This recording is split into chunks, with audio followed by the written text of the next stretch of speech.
اما بعد فاعوذ باللہ من الشیطان الرجیم بسم اللہ الرحمن الرحیم رب اشرح لی صدری ویسر لی امری واحلل عقدۃ من لسانی یفقہوا قولی۔ رفقائے گرامی، کل ہم سورہ فتح کی آخری 2 آیات کا مطالعہ کر رہے تھے۔ کل میری طبیعت ایک تو کچھ زیادہ مزمحل تھی، اس لیے کہ جمعے کے روز بھی 2 پروگرام ہو گئے تھے، پھر ہفتے کی شام کو بھی ایک طویل درس ہو گیا تھا۔ دوسرے یہ کہ فوری طور پر بھی کچھ میری طبیعت پر انقباض ایک خاص وجہ سے ہو گیا تھا، اس لیے میں نے بعد میں محسوس کیا کہ کل کے درس میں کچھ خلا رہ گئے، تو میں آج پہلے تو چاہتا ہوں کہ ان خلاؤں کو میں نے کل یہ عرض کیا تھا کہ ہمارا جو اصل اور بڑا منتخب نصاب ہے مطالعہ قرآن حکیم کا، جو ہماری اس پوری تحریک کی اساس بنا ہے، اس کے ساتھ اس منتخب نصاب کا یہ مختصر جو ایک ضمیمہ یا تتمہ ہے، یا اس منتخب نصاب نمبر 2 ہے، اس کا اس کے ساتھ کہاں ربط اور تعلق ہے۔ اب اس کو معین طور پر میں چاہتا ہوں کہ آپ سمجھ لیں کہ اس کے جو چوتھے اور 5ویں حصے ہیں، یعنی تواصی بالحق اور تواصی بالصبر کے درمیان ایک خلا تھا اس منتخب نصاب میں کہ جو اس کے ذریعے پر ہو رہا ہے۔ اس لیے کہ تواصی بالحق کے ضمن میں یہ بات میں عام طور پر بیان کیا کرتا ہوں کہ حق کا لفظ بہت وسیع ہے، حق چھوٹا بھی ہے، حق بڑا بھی ہے۔ کسی شخص نے کسی کے 5 روپے دینے ہوں اور وہ نہ دے رہا ہو، اور آپ جا کر تلقین کریں کہ بھائی وہ 5 روپے تمہارے ذمے ہے، ادا کرو، یہ بھی تواصی بالحق ہے۔ کوئی بچہ گلی میں کھیل رہا ہو جو کہ کھیلنے کی جگہ نہیں ہے اصلاً، اور اس سے گزرنے والوں کے لیے تکلیف کا اور مضرت کا اندیشہ ہو، تو اس بچے کو یہ سمجھانا کہ یہاں مت کھیلو، یہ بھی تواصی بالحق ہے۔ کوئی نوجوان اپنے والدین کے حقوق ادا نہ کر رہا ہو تو اسے یہ تلقین کرنا کہ والدین کے حقوق کو پہچانو اور ادا کرو، یہ بھی تواصی بالحق ہے۔ لیکن سب سے بڑا حق کہ یہ زمین اللہ کی ہے، اس پر اس کا حکم چلنا چاہیے۔ جائز حکمران صرف وہ ہے، سروری زیبا فقط اس ذات بے ہمتا کو ہے، حکمراں ہے ایک وہی، باقی بتانے آزمائیں۔ اب اس حق کا اعلان اور پھر اس حق کو جس کو کہیں گے احقاق حق، اس حق کو فی الواقع بروئے کار لے آنا کہ حق بحقدار رسید کا معاملہ ہو جائے، یہ تواصی بالحق کی سب سے اونچی منزل ہے، اور یہی بندہ مومن کے فرائض دینی کا اعلیٰ ترین مقام ہے۔ اس کو ہم تکبیر رب سے بھی تعبیر کرتے ہیں، اس کو ہم اقامت دین سے بھی تعبیر کرتے ہیں، اس کو اظہار دین الحق علی الدین کلہ سے بھی تعبیر کیا گیا، یہی ہے کہ وَيَكُونَ الدِّينُ كُلُّهُ لِلَّهِ سے تعبیر کیا گیا، یہی ہے جسے حضور صلی اللہ علیہ وسلم نے اعلاء کلمت اللہ سے تعبیر فرمایا۔ بات ایک ہی ہے، عباراتنا شتیٰ وحسنک واحد۔ اب اس تواصی بالحق، یا یوں کہیے کہ اس سطح پر تواصی بالحق کا تقاضا ہے، اور اس کے لیے لازمی ایک شرط ہے قیام جماعت، التزام جماعت۔ اس کے بغیر یہ کام نہیں ہو سکتا۔ وہ جماعت بھی ڈھیلی ڈھالی نہیں، بلکہ بڑی کسی ہوئی اور منظم جماعت۔ تو یہ جو ایک تقاضا ہے اس کو پورا کرنا، اور اس اجتماعی جد و جہد پر جو کچھ اضافی سیرت و کردار کے پہلو نمایاں ہوتے ہیں، جو کچھ اضافی لوازم ہیں انفرادی شخصیت کے اعتبار سے، ان کو نمایاں کرنے کے لیے یہ آیات قرآنیہ، یہ مقامات جو ہیں، ان پر مشتمل یہ منتخب نصاب ہم نے مرتب کیا ہے۔ ایک بات تو یہ واضح ہو گئی۔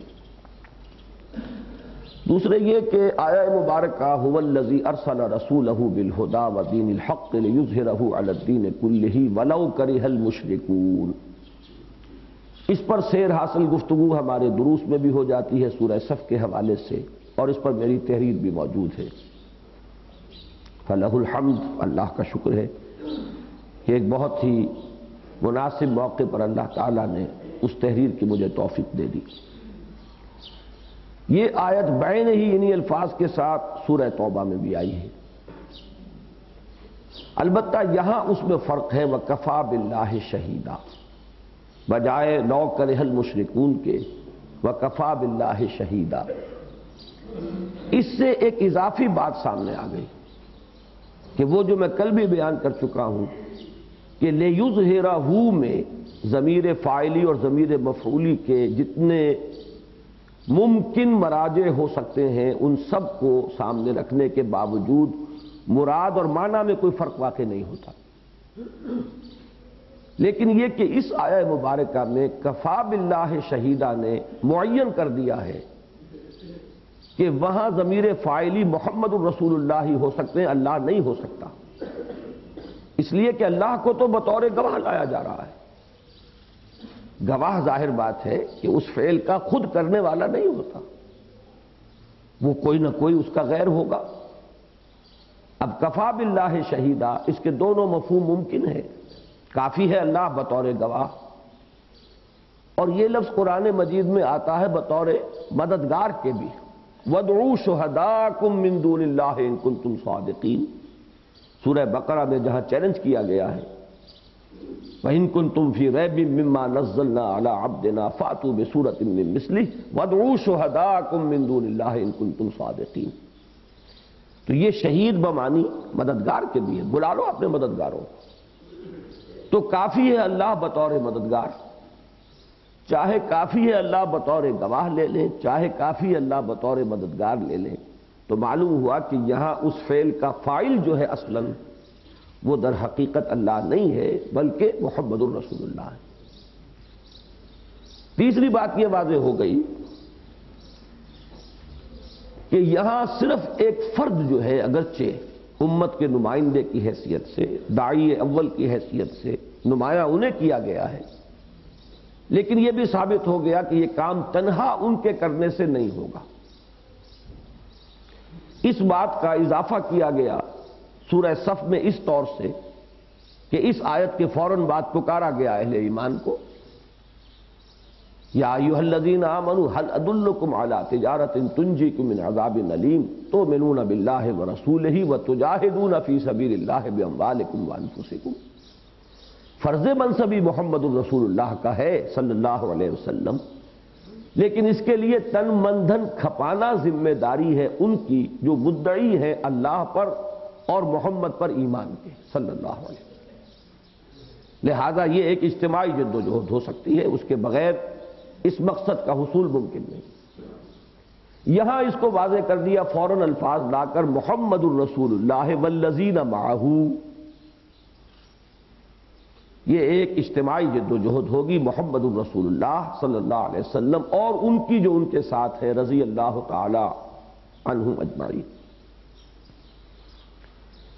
اسی میں پھر آگے میں عرض کر چکا ہوں کل نکتہ، چوتھی بات کہ وہ اجتماعیت جو ہے وہ اصلاً اس نوعیت کی نہیں ہے کہ کچھ لوگ مل جل کر اجتماعیت قائم کریں جیسے کہ انجمن وجود میں آتی ہے، بلکہ اس کی نوعیت یہ ہے کہ ایک داعی ہے اور کچھ لوگ اس کے دعوت پر لبیک کہہ کر جمع ہیں۔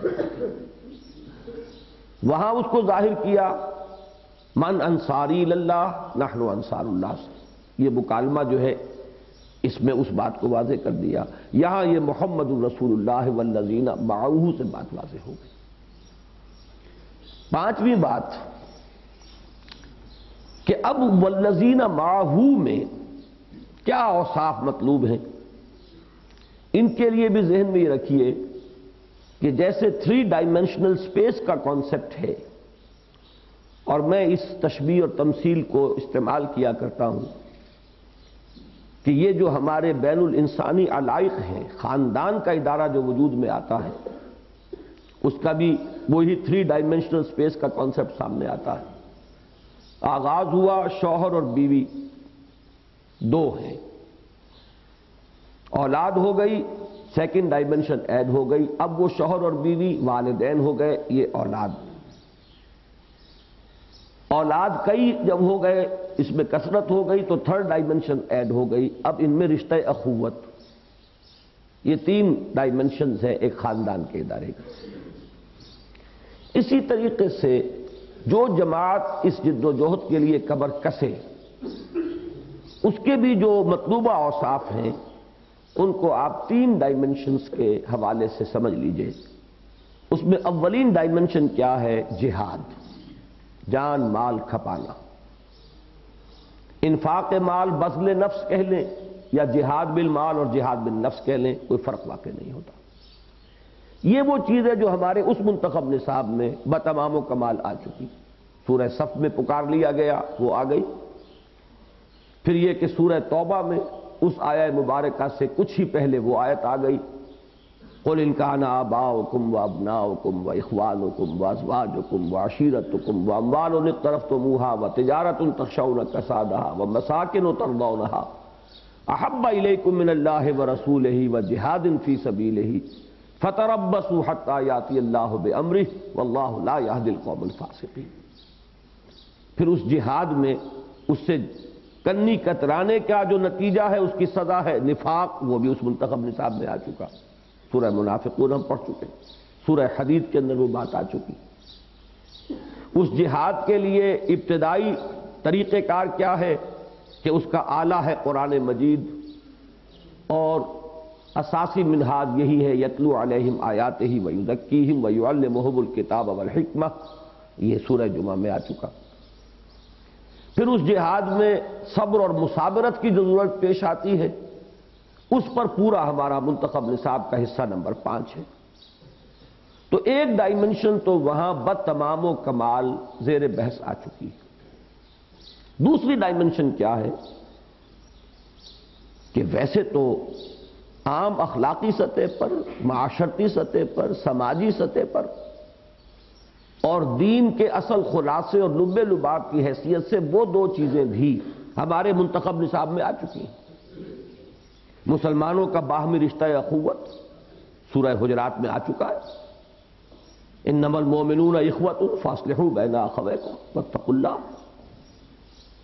اسی طرح اللہ تعالیٰ کے ساتھ ایک تعلق جو ایمان کا لازمی تقاضا ہے، اور اس کے لیے خاص طور پر نماز کی اہمیت یہ بھی آ چکی ہے۔ اس میں سورہ مومنون کی ابتدائی 11 آیات میں آ چکا، سورہ معارج کی آیات میں آ چکا، سورہ بقرہ کی جو آیات ہیں 19ویں رکوع کی اس میں آ چکا، وَاسْتَعِینُوا بِالصَّبْرِ وَالصَّلَاةِ، تو اصلاً ان کا بھی ذکر ہو چکا ہے۔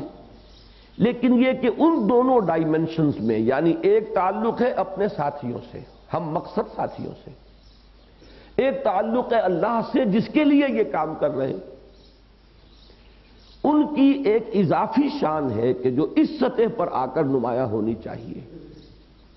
چنانچہ ان دو اضافی شانوں کے لیے یہ مقامات جو ہیں ہم نے اس منتخب نصاب میں شامل کیے، وہ دو ڈائمنشنز ہیں جو اس ایک آیت میں بڑی خوبصورتی سے آئیں۔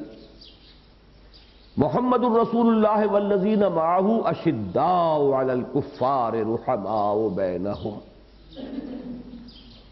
اصل میں تو یہاں رحماء بینہم بیان کرنا مقصود ہے، لیکن تعرف الاشیاء بازدادہا، کوئی بھی شے ہو اس کو اس کی ضد اور اس کے اینٹونیم کے حوالے سے زیادہ سمجھا جا سکتا ہے۔ نمبر 2 یہ کہ عام اسلوب ہے، نفی پہلے ہوتا ہے، اس بات بعد میں۔ تو اشداء علی الکفار رحماء بینہم، اب اس میں وقت کی کمی کی وجہ سے اگر میں اس کو پھیلاؤں اور ایک واعظانہ انداز اختیار کروں تو واقعات یہاں آنے چاہیے۔ حضرت ابو بکر کا وہ قول جو عبد الرحمن سے کہا انہوں نے اپنے بیٹے سے، جس طریقے سے کہ ماموں اور بھانجا اور چچا اور بھتیجا اور دو سگے بھائی اور باپ اور بیٹا ایک دوسرے کے مقابل تھے غزوہ بدر میں، سب رشتے کٹ گئے رشتہ ایمانی کے مقابلے میں۔ اگر یہ نہ ہو تو یہ جد و جہد اگلا قدم اٹھا ہی نہیں سکتے۔ حدیث نبوی جس میں کہ انسان کی محبت اور نفرت کا معیار واحد صرف اللہ رہ جائے۔ من احب للہ وابغض للہ واعطى للہ ومنع للہ فقد استکمل الایمان۔ جس نے محبت کی تو صرف اللہ کے لیے کی، کسی سے بغض و عداوت رکھی تو صرف اللہ کے لیے رکھی، کسی کو کچھ دیا تو صرف اللہ کے لیے دیا، کسی سے کچھ روکا تو صرف اللہ کے لیے روکا، اس نے اپنے ایمان کی تکمیل کی۔ اب یہ تمام چیزیں جو ہیں یہ ہمارے دروس میں خطابات میں تفصیلاً آتی رہی ہیں، میں صرف حوالہ دے رہا ہوں۔ اس کو ایک اب سیکنڈ ڈائمنشن سمجھیے کہ اس اجتماعی جد و جہد میں آ کر وہ صرف رشتہ اخوت نہیں بلکہ رشتہ رفاقت کی شکل اختیار کرے۔ اور میں کل اب اس کو بیان کر چکا ہوں کہ رفیق کے لفظ کی اصل حقیقت کیا ہے؟ رفق، نرمی، جس کو اقبال نے کہا ہے وہ حلقہ یاراں تو بریشم کی طرح نرم۔ یہ نرمی جو ہے یہ ہے اصل شے۔ لہذا یہ در حقیقت یعنی اس سطح پر جو کیفیت مطلوب ہے اس کے اظہار کے لیے، اس کو ظاہر کرنے کے لیے یہ لفظ بلکہ اخوت کے لفظ سے بھی زیادہ مناسب ہے۔ رحماء بینہم۔ اب تیسری ڈائمنشن لیجئے، تراہم رکعا سجدا یبتغون فضلا من اللہ ورضوانا۔ تو دیکھتا ہے ان کو یا تو دیکھے گا ان کو، ترا فعل مضارع ہے، حال اور مستقبل دونوں اس کے اندر کور ہو جاتے ہیں۔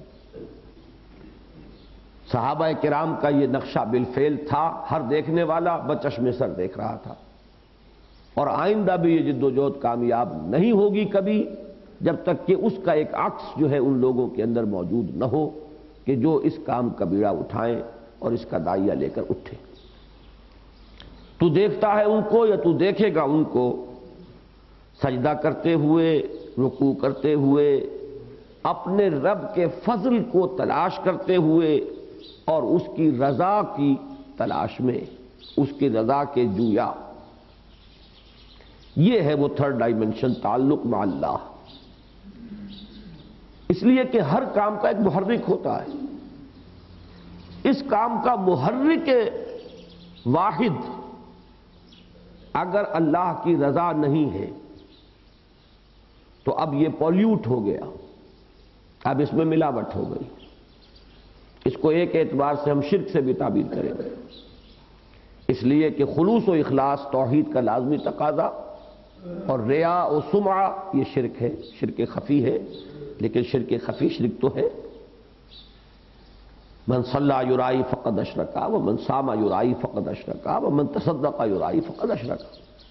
اور وہ مجاہد فی سبیل اللہ بلکہ جو دنیا میں شہید سمجھا جا رہا تھا، وہ ہمارے دروس میں یہ احادیث آ چکی ہیں بارہا کہ وہ جب اس کا محاسبہ ہوگا اور وہ کہے گا اللہ میں نے تیرے راہ میں جنگ کی تاکہ تو راضی ہو جائے اور میں نے اپنی جان دے دی، تو اللہ تعالیٰ اس کی بات اس کے منہ پر دے ماریں گے، انک قد قاتلت لأن یقال جریء، تو نے وہ جنگ کی تھی اس لیے کہ کہا جائے کہ بڑا جری ہے، بڑا جی دار آدمی ہے، دیکھو کیسے لڑ رہا ہے۔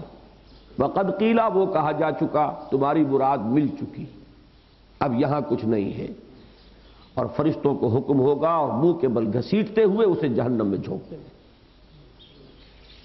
تو اب یہ جو خلوص و اخلاص ہے للہ، کہ یہ کام صرف اللہ کے لیے ہوگا، اس کے لیے ضروری ہے کہ یہ تعلق مع اللہ جو ہے یہ مضبوط ہو۔ اس کا سب سے بڑا ذریعہ نماز ہے۔ تراہم رکعا سجدا یبتغون فضلا من اللہ ورضوانا، یہ ان کی ایک شخصیت کا، ان کی سیرت کا، ان کے کردار کا یہ ایک ایسا جزو لا ینفک بن جاتا ہے کہ محسوس ہوتا ہے کہ نماز کے کھوٹے سے ان کی زندگی بندھی ہوئی، وہ ان کا ایک نمایاں وصف ہے۔ تراہم رکعا سجدا یبتغون فضلا من اللہ۔ اب یہاں دو الفاظ آئے ہیں، اللہ کے فضل کی تلاش اور اللہ کی رضا کی تلاش۔ پہلے تو فضل کو سمجھیے، جتنے مقامات قرآن مجید کے خود آپ کو بھی اس وقت مستحضر ہوں گے، ان میں ذرا نوٹ کیجئے کہ فضل کس کس معنی میں آیا۔ سورہ جمعہ میں اس دنیا میں جو مادی رزق ہے اس کے لیے بھی لفظ فضل آیا۔ فَإِذَا قُضِيَتِ الصَّلَاةُ فَانتَشِرُوا فِي الْأَرْضِ وَابْتَغُوا مِن فَضْلِ اللَّهِ وَاذْكُرُوا اللَّهَ كَثِيرًا لَعَلَّكُمْ تُفْلِحُونَ۔ جب نماز ادا ہو چکے تو اب تمہیں اجازت ہے تم زمین میں پھیل جاؤ اور رزق تلاش کرو اللہ کا۔ کسی معاشی جد و جہد میں اب کوئی شے آڑے نہیں ہے، تمہیں کوئی روکنے والی نہیں ہے، تم لگ سکتے ہو۔ تو رزق جو ہے اس دنیا میں جو انسان کو ملتا ہے، مادی رزق، خوراک، زندگی کے وسائل و ضروریات، وہ بھی فضل ہے۔ سورہ جمعہ میں فضل قرار دیا گیا حضور کی بعثت، حضور کا مقام و مرتبہ، امیین پر یہ فضل کہ حضور آپ ان میں سے تھے، آخرین پر یہ فضل کہ وہ بھی اس امت میں شامل ہو جائیں گے۔ یہ سب کیا ہے؟ یہ بھی اللہ کا فضل ہے۔ یہ فضل حضور پر ہوا تو سب سے بڑا فضل ہوا۔ ان فضلہ کان علیک کبیرہ، اے محمد آپ پر تو اللہ کا جو فضل ہوا ہے وہ بہت بڑا ہوا، یقیناً ہوا۔ جو مقام، جو مرتبہ اللہ نے عطا فرمایا، بعد از خدا بزرگ تو یہ قصہ مختصر، تو یہ فضل ہے اللہ کا، بہت بڑا فضل عظیم۔ امیین چن لیے گئے کہ محمد ان میں سے تھے، بہت بڑا فضل ہوا۔ یہ رتبہ بلند ملا جن کو مل گیا، ہر مدعی کے واسطے دارالحسن کا۔ آخرین میں سے جنہیں توفیق مل گئی ان میں شامل ہونے کی، وآخرین منہم لما یلحقوا بہم وہو العزیز الحکیم ذالک فضل اللہ یؤتیہ من یشاء واللہ ذو الفضل العظیم۔ اب تیسرا جو فضل ہے وہ سورہ حدید کی مشہور آیت ہوا ہمارے منتخب نصاب کا، میں کہہ سکتا ہوں نقطہ عروج ہے، کلائمیکس ہے۔ وہاں جنت کو کہا گیا فضل، سابقوا الی مغفرۃ من ربکم وجنۃ عرضھا کعرض السماء والارض اعدت للذین آمنوا باللہ ورسلہ ذالک فضل اللہ یؤتیہ من یشاء واللہ ذو الفضل العظیم۔ اب ان میں سے ظاہر بات ہے کہ پہلا مفہوم تو یہاں مراد نہیں ہو سکتا، اپنی جگہ وہ ایک جائز جد و جہد ہے، معاشی جد و جہد، لیکن یہ کہ یہاں پر تو وہ آؤٹ آف کانٹیکسٹ ہوگی، سیاق و سباق میں وہ فٹ نہیں بیٹھے گا۔ بقیہ دونوں مفہوم موجود ہیں، اور زیادہ معین طور پر جنت، یبتغون فضلا من اللہ، سورہ حدید کے حوالے سے جب آپ اس کو سمجھیں گے تو وہ جنت کا حصول ہے۔ یہ ہے، یوں سمجھئے کہ نسب العین ادنا، یہاں ادنا سے اعلیٰ کی طرف اب عروج ہوگا، صعود ہوگا۔ یہ صعودی ترتیب ہے، کہیں ترتیب نزولی ہوتی ہے، اعلیٰ کا ذکر پہلے پھر ادنا کا، کہیں ترتیب صعودی ہوتی ہے، صعودی سین سے نہیں صاد سے، صعود، چڑھنا۔ سأرہقہ صعودا، سورہ مدثر میں آیا، چڑھواؤں گا میں اسے ایک بڑی چڑھائی۔ تو یہ سعودی ترتیب ہے کہ پہلا مقصود جنت ہے، لیکن بلند تر مقصد ورضوانا، اللہ کی رضا، رضی اللہ عنہم ورضوا عنہ۔ اب اس سے اونچا مقام کو قرآن مجید میں متعدد مقامات پر صحابہ کرام کے لیے خاص طور پر جو لفظ آیا ہے وہ یہ رضی اللہ عنہم ورضوا عنہ۔ تو اللہ کی رضا، یہاں یہ بات نوٹ کر لیجئے کہ ہم پر یہ اللہ کا فضل ہوا ہے کہ ابتدا ہی سے یہ بات ہم پر واضح تھی کہ نسب العین کے درجے میں دنیا کی کوئی شے نہیں ہوگی۔ دین کا غلبہ بھی نسب العین نہیں ہے، اس کی جد و جہد ایک فرض ہے، نسب العین نہیں ہے۔ نسب العین صرف آخرت، آخرت کی فوز و فلاح، نجات، کامیابی اور اللہ کی رضا۔ نسب العین کے مقام پر اس کے ساتھ کسی اور چیز کو شامل کرنا اپنے فکر کے اندر کجی پیدا کرنا۔ ترجیح بلا مرجح میں کہا کرتا ہوں کہ نماز بھی فرض ہے، روزہ بھی فرض ہے، اب ان میں سے ایک کو آگے کر دینا، دوسرے کو اس کا ذریعہ قرار دے دینا، یہ ترجیح بلا مرجح ہو جائے گا۔ یہ ارکان اسلام ہے کہ ایک مقصود ہے، دوسرا اس کا ذریعہ، غلط۔ یہ تمام فرائض ہیں، نماز اپنی جگہ فرض ہے، زکوٰۃ اپنی جگہ فرض ہے، اقامت دین کی جد و جہد اپنی جگہ فرض ہے، دعوت دین میں اپنے لیے اپنی صلاحیتیں لگانا اپنی جگہ فرض ہے۔ ان میں سے کسی کو تو اٹھا کر نصب العین بنا دینا، دوسرے کو اس کا ذریعہ بنا کر ایک ثانوی حیثیت ڈیلیگیٹ کر دینا، یہ بھی ترجیح بلا مرجح۔ نصب العین صرف ایک ہے، اور وہ اخروی نجات، جنت کا حصول اور اللہ کی رضا، اور ان میں بھی بلند ترین شے اللہ کی رضا ہے۔ سیماہم فی وجوہہم من اثر السجود، علامت ہے ان کے چہروں میں سجدوں کے آثار، سجدوں کے اثرات۔ اب اس میں خام خواہ کی کچھ بحثیں کبھی کبھی چھڑ جاتی ہیں، تو آیا کثرت سجود سے جو ماتھے پر، پیشانی پر نشان پڑ جاتا ہے، آیا یہ بھی اس میں شامل ہے یا نہیں؟ اس پر میں نے دیکھا ہے کہ جو اس دور کی تفاسیر ہیں ان میں کچھ آپس میں نوک جھونک ہوئی ہے، حالانکہ میرے نزدیک وہ بے محل ہے، اس کی کوئی ضرورت نہیں ہے۔ وہ بھی یقیناً آثار میں سے ہے، اس کی نفی کرنے کی کوئی ضرورت نہیں۔ البتہ یہ کہ کوئی شخص تکلفاً وہ کر رہا ہے، خوب رگڑ رہا ہے اپنی پیشانی کو کہ ذرا نشان ابھر جائے، تو یہ پھر ریاکاری ہے۔ تو وہ تو اگر چہرے پر وہ نشان نہ بھی ہو تو نماز میں اگر ریاکاری کر رہا ہے تو بھی ہو گیا، اس کا اس نشان سے کوئی تعلق نہیں۔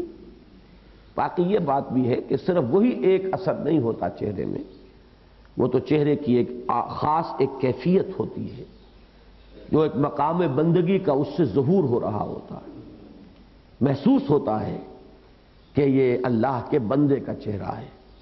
اس کے آثار جو ہیں وہ کوئی معین نشان جو ہے اس تک وہ محدود نہیں ہے، لیکن اس معین نشان کو اس سے زبردستی خارج کرنے کی بھی ضرورت نہیں۔ اس کو یوں سمجھیے کہ اس کو اپنی اصل پر، اپنی وسعت پر برقرار رکھا جائے کہ وہ ان کے چہرے جو ہے غمازی کر رہے ہوں گے۔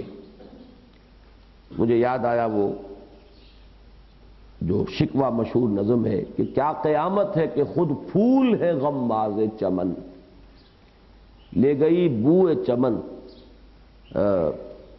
بیرون چمن راز چمن، کیا قیامت ہے کہ خود پھول ہے غماز چمن۔ تو یہ چہرہ جو ہے index of the face is the index of mind, چہرہ انسان کے باطنی شخصیت کا ایک عکس لیے ہوئے ہوتا ہے۔ سیماہم فی وجوہہم من اثر السجود، ان کے چہروں میں سجدوں کے آثار جو ہے حویدہ ہوں گے، نمایاں ہوں گے۔ ذالک مثلہم فی التوراۃ ومثلہم فی الانجیل، یہ ہے ان کی تمثیل، ان کی مثال تورات میں اور ان کی مثال انجیل میں۔ یہاں ذرا وہ ایک ہے معاملہ ترتیب کا، جیسے میں نے عرض کیا تھا کہ محمد الرسول